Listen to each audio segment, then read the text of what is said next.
Let's be honest, guys. Waking up the morning after an election usually feels one of two ways: totally relieved or completely stressed out. But if you were tuning into Jimmy Kimmel Live on Wednesday night, November 5, you got something else entirely: a massive dose of cathartic laughter. If you've been following the absolute roller coaster of this week's news, you know Tuesday's election results were, well, let's just say they didn't exactly go the way Donald Trump was hoping. And you know Jimmy Kimmel wasn't going to let that slide without a brutally honest, hilarious deep dive. Kimmel didn't just poke fun at the former president, he absolutely dismantled the post-election meltdown that unfolded on social media. It was the kind of monologue that makes you feel like you're just sitting around with your funniest friend, dissecting the wildest drama of the week. A loser night for the MAGA brand. Let's set the stage. Tuesday night, November 4, was a huge night for Democrats across the country. We saw blue wins popping up everywhere, but the real headline grabber, the one that clearly got under Trump's skin, was in New York City.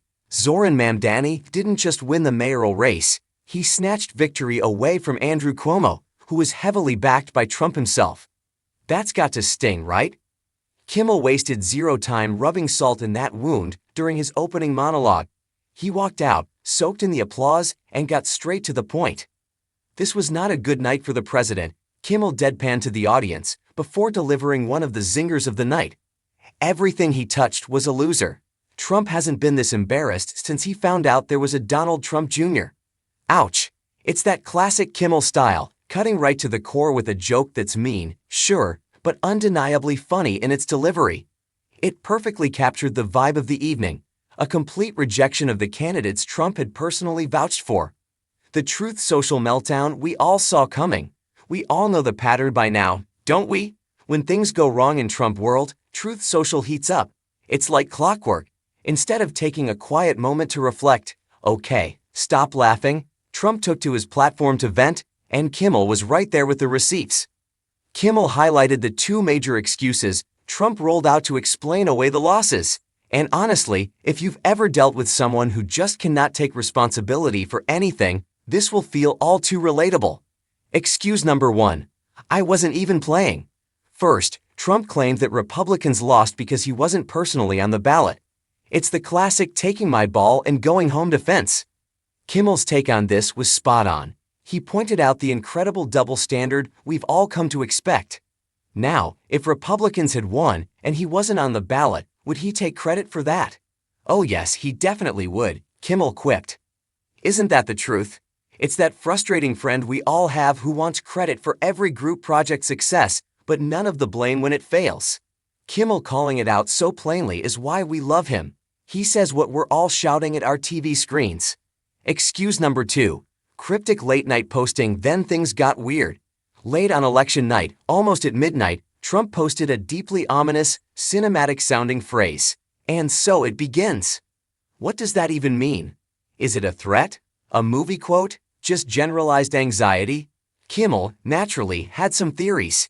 He suggested it was either a response to Mamdani winning the mayoral race, or he just sat down on the toilet. It's funny because it's plausible. That blend of high-stakes political drama and totally unfiltered, bizarre human behavior is exactly what makes this current political era so exhausting and ripe for comedy. Kimmel asking, what would motivate him to post "and so it begins" at almost midnight, is the question we were all asking our group chats. The real issue, the longest shutdown ever.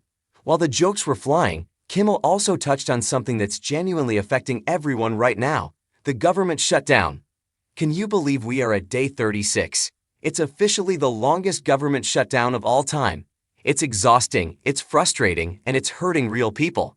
Trump has been loudly trying to spin this as a Democrat problem. He's been trying to convince anyone who will listen that he has nothing to do with it. But Kimmel wasn't buying it, and he threw out a massively controversial theory that had the audience gasping between laughs. Kimmel suggested the shutdown has nothing to do with him trying to hide the Epstein files. Whoa, he went there. Whether you believe that theory or not, Kimmel calling out the gaslighting reaching a fever pitch resonates. It feels like we're constantly being told not to believe our own eyes, and having a late-night host cut through the noise and call it what it is can feel incredibly validating. The feud with Newsom continues. Just when you thought the monologue couldn't pack in any more drama, Kimmel turned his sights to California Governor Gavin Newsom. Apparently, Newsom has really been getting under the former president's skin lately, specifically by using Trump-style meme posts against him. It's a taste of his own medicine, and according to Kimmel, it's working. Kimmel played a clip of Trump struggling, and failing, to land a solid nickname for Newsom, eventually settling on the lackluster Slimmy Newscom. You could almost feel the second-hand embarrassment radiate off the screen. Kimmel's reaction? Pure pity. Oh man, he can't even come up with a decent nickname anymore. It's so sad. It's a funny observation, but it also hints at something deeper that Kimmel has been pointing out for months. The old tricks aren't landing like they used to. The magic is fading. When even the insults feel tired and recycled, you know things aren't going well. Why it matters. Why do we tune in for this? Why does a monologue about election results go viral? Because it's cathartic. When the news cycle feels overwhelming, scary, or just plain stupid, we need someone to stand up and point at the absurdity of it all and just laugh. Jimmy Kimmel provides that release valve. He takes the scary stuff, shutdowns, political meltdowns, and makes them manageable by making them ridiculous. If you missed the full monologue, do yourself a favor and watch the video. It's a masterclass in political satire that feels less like a lecture and more like a late-night venting session with friends. What did you think of Kimmel's take? Was he too harsh, or was it exactly what we needed to hear after such a chaotic election week? Let us know your thoughts in the comments. We really want to hear your take on this.